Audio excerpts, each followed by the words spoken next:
Hey, what's going on YouTube? Alabama Reloader here. So today's video is going to be slightly different. We're coming to you from inside the house, otherwise known as the reloading component storage facility. Yeah, so just kind of have a look at this target. That's 10 shots, 14, 10, 10. We're not gonna worry about that bottom right. That's a 120 grain bullet. But the first three were shot with the Spear Gold Dot, the 140 grain, and the 6.5 Creedmoor, the Savage 110 Tactical. And this target was shot at 100 yards. These were the velocity tests that I wanted to do with these three powders right here. So Hodgdon Superformance, Shooter's World Long Rifle, and Accurate 2700. Now I've sat on the 2700 and the Superformance loads for a while now. I loaded those up a while back. It's just finally got out to the range and was able to get the velocity data. So pretty much what we did, I'll walk you through it since we haven't looked at a laptop in a while. I'll walk you through it. This is all the rifle information. We got the rifle there, the scope that was used, the powder, the brass. This is all federal brass. The bullet, the primer, the overall length, and then the cartridge base to ogive measurement. So this was with Superformance, and the velocity was just really weird. If you'll look there. So the problem is Spear does not have any of these three powders listed in their load data for the Creedmoor, for the Gold Dots. All right. So you're basically left up, on your own trying to come up with load data. All right. And basically what I did, I went to, in the Hornady manual, I'll kind of walk you through that process there. So the Hornady manual, they have the 140 grain bullets, obviously not Gold Dots, but they have Superformance listed. That's their best velocity powder in the manual, and highest charge 44.7. So I decided to work up to 44 just to be on the safe side, kind of bring it down from their number just a little bit. We were going to be loading to a pretty long overall length. It's not 2.8, but we loaded 2.75. So kind of went long. Spear, their load data, I believe, is at 2.7. Yeah, I've got their manual open over here as well. So it's at 2.7. So we loaded 2.75 and went up to 44 grains with Superformance.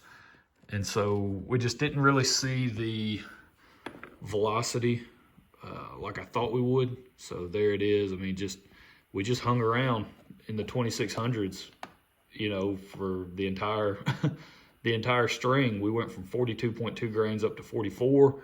That's kind of what it looks like on graphical representation. So you can see we started off almost near the max velocity that we even achieved to begin with. We were only 12 feet per second below our highest velocity, and then from there we just dipped down quite a bit. Kind of started coming back up, plateaued, and then rose a little bit and just kind of leveled off again. So, and I think part of this is we just simply didn't push it fast enough, didn't push as much powder as we should. I feel like and you'll see why here in a minute, but I feel like we can go much higher than that. I say much higher. We'll see. May end up getting ourselves in trouble there. So that was Superformance. Let's see. Next up, we have Accurate 2700. Now this one, I was very interested in 2700 and Shooter's World Long Rifle. Those two were the more intriguing powders out of the three that I tested. Superformance, I've got, I think 4 pounds of it. Just got 3 pounds in not too long ago.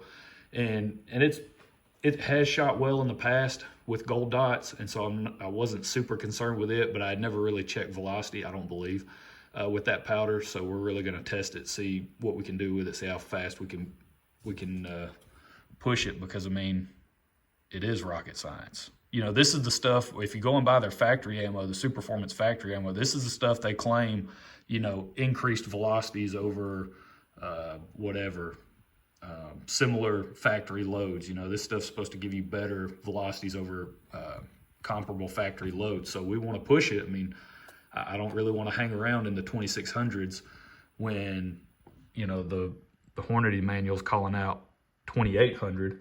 And then you come over here. Now, of course, they don't have Superformance listed, but they're, you know, with the powders they chose, Reloader 26 and Power Pro 4000 MR, I mean, they're up over 2800. Reloader 19 up over 2800. Again, test barrels, God knows, are probably 26 inches long or whatever, 24, 26, who knows. So yeah, so that was Superformance 2700. You know, same deal. All the stats are the same. Our velocities, you know, started out pretty anemic, but again, this is one where I didn't have load data for it. You know, you go and look at, which we can do right now. You look at the Western Load Guide. Their Creedmoor data is not that great, but you look at their load guide. You know, that's the only 140 grain bullet they tested was the AMAX with 2700, and their max charge was 42 grains, and they gave them 2,700 feet per second. So that's what we went with. I went with that 42 grain as a max, and we hit that velocity number. Same thing they got. That's basically what we got, 2 feet per second slower. So it was good to see the velocity show up there. You know, started pretty low, which was fine with me because, again, we're operating with data that we're making up. And then we just slowly worked our way up. So that was good to see. Graphical representation for you people that like this kind of stuff. So there's that. And even with this, you know, we hit their max charge and the velocity target was the same. I feel like we can actually push this a little bit further as well. And I loaded up 14 of these. I wanted to start a little bit lower. I'd loaded up to 10. I started at 42 on the max and worked backwards in 2/10. And then I loaded those up, and I was like, I don't really know because I don't have load data. So I dropped it down 4 more below where I'd ended. And so that way I was starting good and low, which I did, you know, on the velocity. You can definitely see that. So, all right. So that was 2,700. And then Shooter's World long rifle was the third powder that was tested. So check out these velocities. Same thing, kind of anemic. We had one really weird one at 39.4. I don't know what happened there to have that type of velocity spike. I don't feel like this was a reloading error. I loaded all of these by hand and hand weighed them and all that and dumped them by hand. So I'm not, you know, with a little scoop, I believe is what I did. So I'm not exactly sure what happened with that spike, but everything else, I mean, just kind of, if you look at the graph, we didn't really climb, you know, there's no spikes, right? Like this, we're not climbing, you know, a decent amount in just a few charge weights. I mean, it just kind of stayed fairly flat for a while. Didn't climb a whole lot, and slowly climbed. Until we hit that max charge of 40. And I went with 40 grains because if you'll go and look at Shooter's World load data, they, I think they listed 5 bullets maybe that they tested with long rifle in the 140 grain weight class. The problem is, I think they're like Burgers and Nosler RDFs and like the Hornady ELDX. I mean, some really long, you know, the Burgers have they've got that VLD style design, you know, on the ogive and stuff. And so it's definitely not even remotely close to the 140 grain gold dot. So I went with the one that I felt was closest, which was the 140 grain Sierra Match King.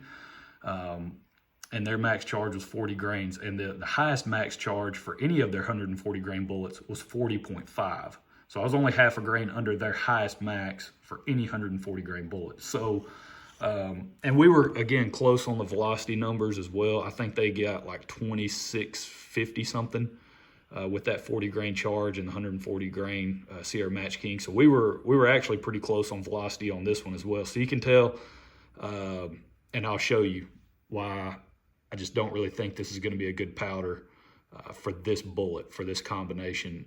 This is going to be a hunting load, and we want to push our velocities, not insane, but we do want to try to squeeze some good velocity out of this load. And I don't feel like long rifle is going to be the powder to do that. So, and the reason why is when we get over here, so the top 10 are Superformance, the middle 14, those are the 2700 loads, and this is the long rifle load. So we'll take the top charge from both. Look at Superformance. I mean, nothing, not even the slightest hint, nothing. You know, we definitely have some room. We can keep pushing on this guy, and we're going to keep pushing on that guy. So now we'll go to the max charge of 2700. You start to see just the slightest where that primer, you can't even feel it, but you can just kind of barely see that slight ring right there.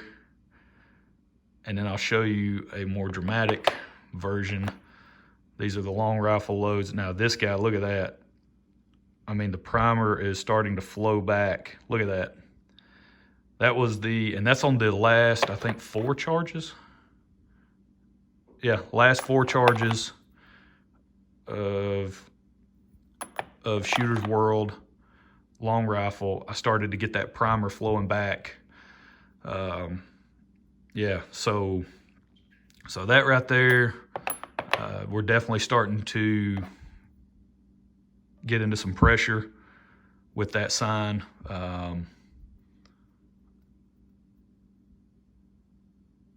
Yep, look at that. So that's one thing. Didn't have a difficult bolt lift or anything like that, but that's definitely some beginning signs of pressure. We just want to pay attention to that. So that's kind of why I feel like, you know, long rifle just isn't going to do it for us in terms of, you know, a good option for this particular bullet working up a hunting load.